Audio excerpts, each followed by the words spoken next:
les sucres en alcool. Et cette transformation-là, elle libère du gaz carbonique et elle a besoin d'azote pour se faire. Et l'azote, il est fourni par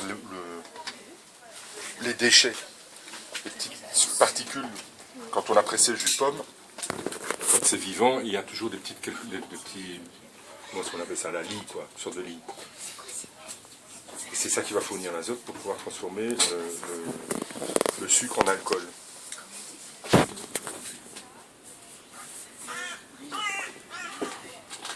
Ça va ça? C'est pas très...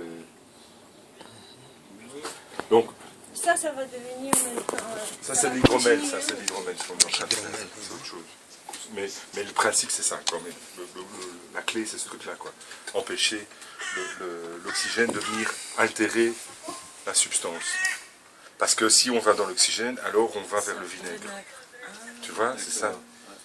Donc pour du vinaigre, tu augmentes la surface en contact avec l'air, où tu as une mer qui est très active, mais elle, la mer, elle n'a rien à voir avec les bactéries ou les ferments lactiques, elle a à voir avec un truc acide acétique, et donc ça a à voir avec de l'alcool, un autre truc, quoi, tu vois, pas la même chose. Et tandis que pour le cidre, donc on part avec, c'est une fermentation spontanée. Alors maintenant, évidemment, dans les entreprises, dans les usines ou dans les gens qui font ça en grande quantité, etc., ils utilisent aussi des ferments, ils ensemencent eux-mêmes.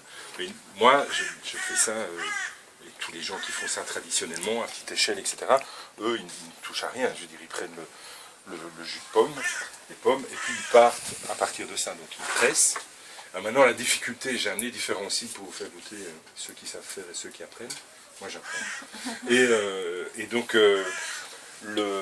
la difficulté, c'est les mélanges entre les différents types de pommes pour réussir à avoir quelque chose qui soit structuré correctement, qui se tienne dans le temps, qui ait une fraîcheur en bouche, qui soit un peu amer quand même, et après, tous les goûts sont différents.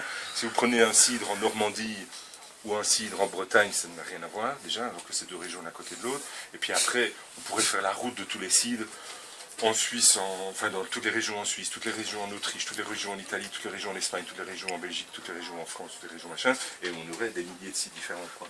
Et à l'époque, en plus de ça, maintenant c'est moins vrai, mais jusqu'il y a pas longtemps, un siècle je pense, le cidre c'était les yards du vin. Il y avait des gens qui buvaient du cidre en connaisseurs comme on boit le vin maintenant. Donc il y avait vraiment telle personne qui fait le cidre, là j'adore celui-là.